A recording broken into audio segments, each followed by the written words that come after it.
नमस्कार। स्वागत है आपका मेरे चैनल प्लैनेट ऑफ टेल्स पर। मेरा नाम है महिमा। आज मैं आपके लिए लेकर आई हूँ जय शंकर प्रसाद जी की कहानी चूड़ी बाली। अगर आप मेरे चैनल पर नए हैं तो प्लीज़ मेरे चैनल को सब्सक्राइब कर लें और बेल आइकन को प्रेस कर लें।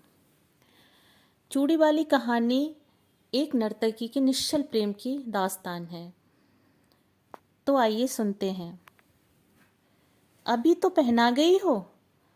बहू जी बड़ी अच्छी चूड़ियाँ हैं, सीधे बम्बई से पार्सल मंगाया है। सरकार का हुक्म है इसलिए नई चूड़ियाँ आते ही चली आती हूँ। तो जाओ सरकार को ही पहनाओ, मैं नहीं पहनती। बहू जी जरा देख तो लीजिए, कहती मुस्कराती हुई ढीठ चूड़ी वाली अपना बक्स खोलने लगी। वह 25 वर्ष की एक गोरी छरहरी स्त्री थी। उसकी कलाई सचमुच चूड़ी पहनाने के लिए ढली थी। पान से लाल पतले पतले होठ 2-3 वक्रताओं में अपना रहस्य छिपाए हुए थे। उन्हें देखने का मन करता, देखने पर उन सलोने अधरों से कुछ बुलवाने का जी चाहता, बोलने पर हंसाने की इच्छा होती और उसी हंसी में शैशव का अल्हड़पन, यौवन की तरावट और प्रौढ़ की सी गंभीरता बिजली के समान लड़ जाती। बहू जी को उसकी हंसी बहुत बुरी लगती, पर जब पंजों में अच्छी चूड़ी चढ़ाकर संकट में फंसाकर वह हंसते हुए कहती, एक पान मिले बिना ये चूड़ी नहीं चढ़ती, तब बहू जी को क्रोध के साथ हंसी आ जाती और उसकी तरल हंसी की तरी लेने में तन्मय हो जाती। कुछ ही दिनों से यह चूड़ी वाली आने लगी है। कभी कभी बिना बुलाए ही चली आती और ऐसे ढंग फैलाती कि बिना सरकार के आए निपटारा न होता। यह बहू जी को असह्य हो जाता। आज उसको चूड़ी फंसाते देख बहू जी झल्लाकर बोली, आजकल दुकान पर ग्राहक कम आते हैं क्या? बहू जी, आजकल खरीदने की धुन में हूँ, बेचती कम हूँ। इतना कहकर कई दर्जन चूड़ियाँ बाहर सजा दी।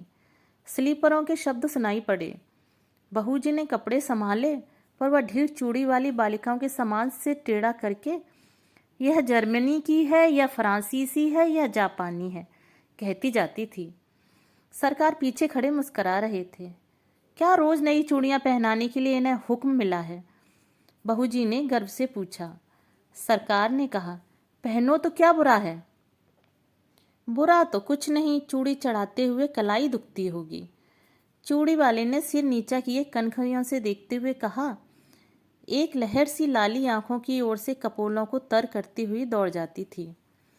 सरकार ने देखा, एक लालसा भरी युवती व्यंग कर रही है।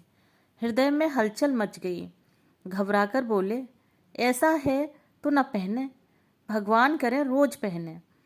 चूड़ी वाली आशीर्वाद देने के गंभीर स्वर में प्रोड़ा के समान बोली। अच्छा तुम भी जाओ। सरकार और चूड़ी वाली दोनों की ओर देखते हुए बहू जी ने झुंझलाकर कहा, तो क्या मैं लौट जाऊं? आप तो कहती थी ना कि सरकार को ही पहनाओ, तो जरा उनसे पहनने के लिए कह दीजिए। निकल यहाँ से। कहते हुए बहू जी की आंखें तिलमिला उठीं।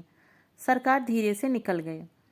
अपराधी के समान सर नीचे किए चूड़ी वाली अपनी चूड़ियां बटोर कर उठी। हृदय की धड़कन में अपनी रहस्यपूर्ण विश्वास छोड़ती हुई चली गई। चूड़ी वाली का नाम था विलासिनी। वह नगर की एक प्रसिद्ध नर्तकी की कन्या थी। उसके रूप और संगीत कला की सुविख्याति थी। वैभव भी कम न था। विलास और प्रमोद का पर्याप्त संभार मिलने पर भी उसे संतोष न था। हृदय में कोई अभाव खटकता था। वास्तव में उसकी मनोवृत्ति उसके व्यवसाय के प्रतिकूल थी। कुलवधू बनने की अभिलाषा हृदय में और दाम्पत्य सुख का स्वर्गीय स्वप्न उसकी आंखों में समाया था। स्वच्छंद प्रणय का व्यापार अरुचिकर हो गया, परंतु समाज उससे हिंसक पशु के समान सशंक था। उससे आश्रय मिलना असंभव जानकर विलासिनी ने छल के द्वारा वही सुख लेना चाहा। यह उसकी सरल आवश्यकता थी, क्योंकि अपने व्यवसाय में उसका प्रेम क्रय करने के लिए बहुत से लोग आते थे, पर विलासिनी अपना हृदय खोलकर किसी से प्रेम न कर सकती थी। उन्हीं दिनों सरकार के रूप, यौवन और चारित्र्य ने उसे प्रलोभन दिया। नगर के समीप बाबू विजय कृष्ण की अपनी जमींदारी में बड़ी सुंदर अट्टालिका थी। वहीं रहते थे। उनके अनुचर और प्रजा उन्हें सरकार कहकर पुकारती थी। विलासिनी की आंखें विजय कृष्ण पर गड़ गईं। अपना चिर संचित मनोरथ पूर्ण करने के लिए वह कुछ दिनों के लिए चूड़ी वाली बन गई थी। सरकार चूड़ी वाली को जानते हुए भी अनजान बने रहे। अमीरी का एक कौतुक था, एक खिलवाड़ समझकर उसके आने जाने में बाधा न देते। विलासिनी के कलापूर्ण सौंदर्य ने जो कुछ प्रभाव उनके मन पर डाला था, उसके लिए उनके सुरुचिपूर्ण मन ने अच्छा बहाना खोज लिया था। वे सोचते, बहू जी का कुल वधू जनोचित सौंदर्य और वैभव की मर्यादा देखकर चूड़ी वाली स्वयं पराजय स्वीकार कर लेगी और अपना निष्फल प्रयत्न छोड़ देगी। तब तक यह एक अच्छा मनोविवाद चल रहा है। चूड़ी वाली अपने कौतूहलपूर्ण कौशल में असफल न हो सकी, परंतु बहू जी के आज के दुर्व्यवहार ने प्रतिक्रिया उत्पन्न कर दी और चोट खाकर उसने सरकार को घायल कर दिया। अब सरकार प्रकाश्य रूप से उसके यहाँ जाने लगे। बिलास रजनी का प्रभात भी चूड़ी वाली के उपवन में कटता। कुल मर्यादा, लोक लाज और जमींदारी सब एक और चूड़ी वाली अकेले।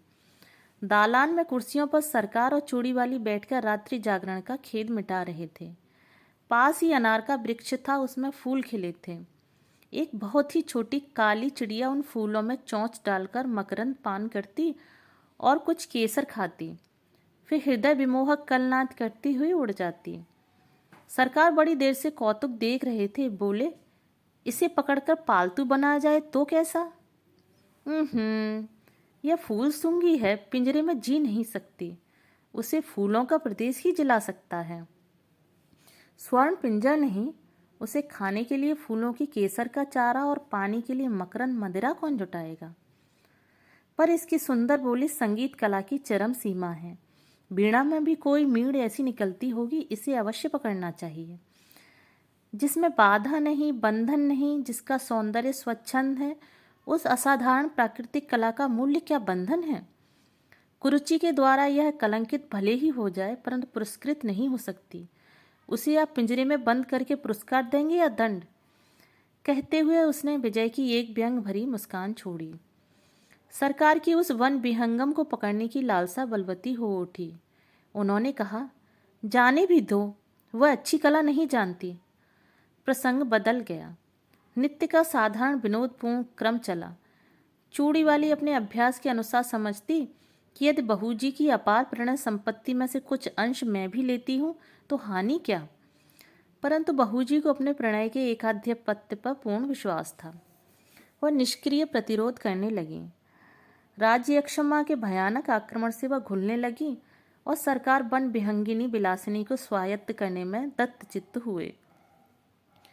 रोगी की शुश्रूषा और सेवा में कोई कमी न थी, परंतु एक बड़े मुकदमे में सरकार का उधर सर्वस्वांत हुआ और इधर बहू जी चल बसी। चूड़ी वाली ने समझा उसकी पूर्ण विजय हुई, पर बात कुछ दूसरी थी। विजय कृष्ण का वह एक विनोद था, जब सब कुछ चला गया तब विनोद को लेकर क्या होगा? एक दिन चूड़ी वाली से छुट्टी मांगी। उसने कहा, कमी किस बात की है? मैं तुम्हारी ही हूँ और सब वैभव भी तुम्हारा है। विजय कृष्ण ने कहा, मैं वैश्या की दी हुई जीविका से पेट पालने में असमर्थ हूँ। चूड़ी वाली बिलखने लगी।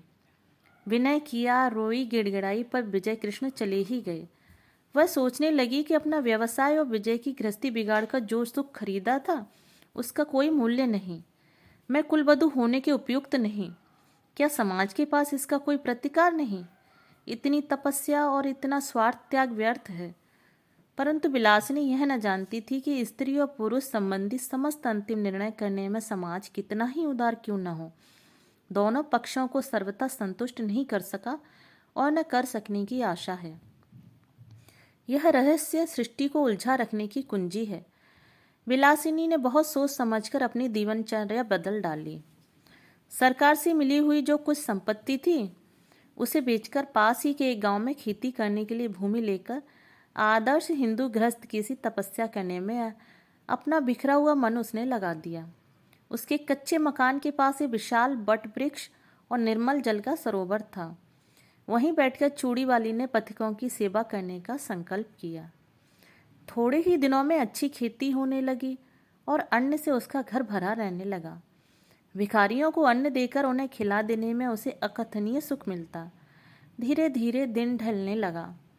चूड़ी वाली को सहेली बनाने के लिए यौवन का तीसरा पहर करुणा और शांति को पकड़ लाया। उस पथ से चलने वाले पथिकों को दूर से किसी कला कुशल कंठ की दान सुनाई पड़ती। अब लो नसानी अब न नसें हों। बट वृक्ष के नीचे एक अनाथ बालक नंदू को चना और गुड़ की दुकान चूड़ी वाली ने करा दी है। जिन पथिकों के पास पैसे न होते उनका मूल्य वह स्वयं देकर नंदू की दुकान में घाटा न होने देती और पथिक भी विश्राम किए बिना उस तालाब से न जाता। कुछ ही दिनों में चूड़ी वाली का तालाब विख्यात हो गया। संध्या हो चली थी।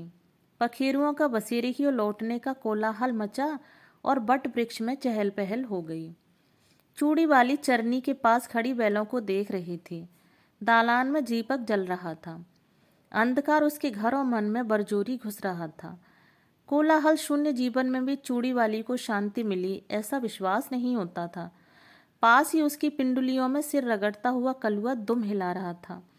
सुखिया उसके लिए घर में से कुछ खाने को ले आई थी, पर कलुआ उधर न देखकर अपनी स्वामिनी से स्नेह जता रहा था।